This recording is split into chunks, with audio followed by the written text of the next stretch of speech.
We're going to California for this crazy story where a homeowner fatally stabbed a man who was trying to steal a catalytic converter in the driveway. So, California homeowner took matters into his own hands when he saw a group of thieves trying to steal a catalytic converter from his car, fatally stabbing one of the suspects in the driveway, according to police. The homeowner told police that he had been sleeping when he was awoken by a group of men talking in his driveway on Thames Avenue in South El Monte around 2:30 in the morning in LA County. So the man grabbed a kitchen knife, confronted up to 4 crooks who were in the middle of trying to take the catalytic converter from his parked vehicle. At some point during the confrontation, the homeowner stabbed one of the suspects, described by police as a 45 to 50-year-old man, while the other suspects hopped in a small car and sped off. The man who was stabbed was pronounced dead at the scene, identity not yet released. When the police arrived at the scene, the identified tools typically used in a catalytic converter theft were next to the suspect's body. Homeowner was taken for questioning. No charges have been filed. The catalytic converter has been a type of theft that has been skyrocketing nationwide. At least one other catalytic converter thief has been killed while committing a crime. And this happened back in February when a woman accidentally ran over and killed a man police said had been trying to steal her catalytic converter. So, GPS, you were the man for this. So, what is the deal with catalytic converters? Especially this is a fatality now because of it. Okay. Catalytic converters are typically between your exhaust and your muffler. They reduce the emissions going out your tailpipe. Okay? What the thieves are after are the metals inside the catalytic converter. So it could be rhodium, it could be platinum, it could be it could be a plethora of metals, but these are precious metals. So what'll happen is they'll cut the catalytic converter out, and then they'll get the metals out of it to make some money off of it and sell the metal. Okay. And every car has it, right? Right. Your car, my car, your car, it's all on it.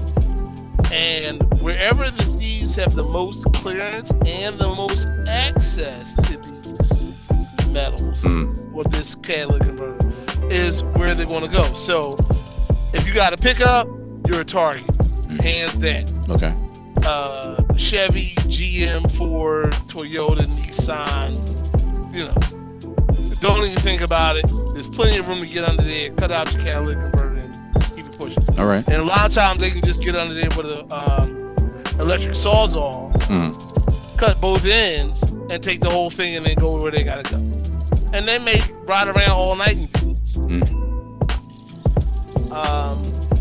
Now, sometimes it gets a little harder when you start getting to your Hondas, Toyotas, something lower to the ground, but they still get in there anyway and do it. Right. But yeah, it's a very common issue, and it's a very expensive issue because if you got to go replace one, you could be going from anywhere from $1,000 to $2,000.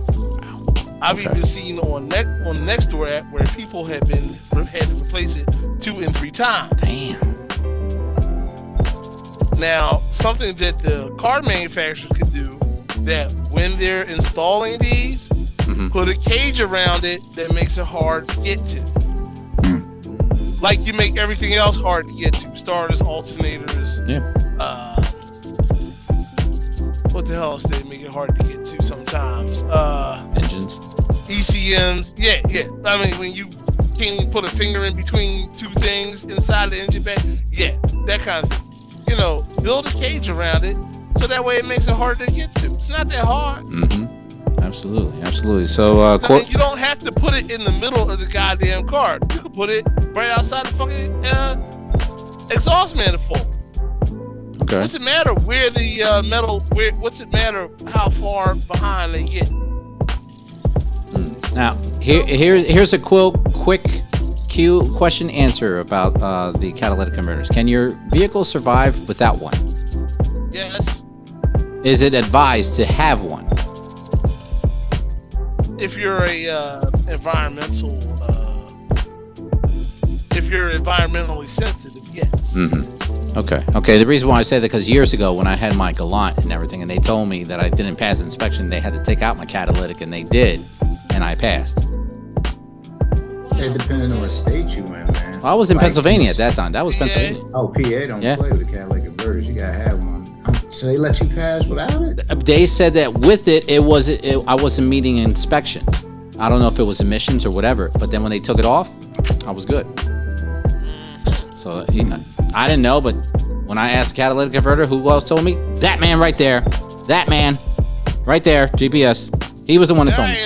There I go. There I is. I'm here. Yes. So one thing to add on to what you were saying, GPS, I think it's either Jersey or PA. They actually are asking manufacturers to put serial numbers on these catalytic converters. So when they do come up missing, nobody won't buy them because they're too hot.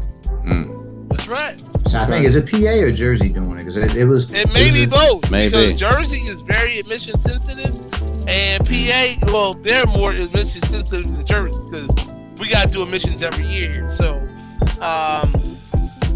yeah, I mean, emission, put a cage around it, put a serial number on it, do something to it so that, it becomes irrational to try to steal.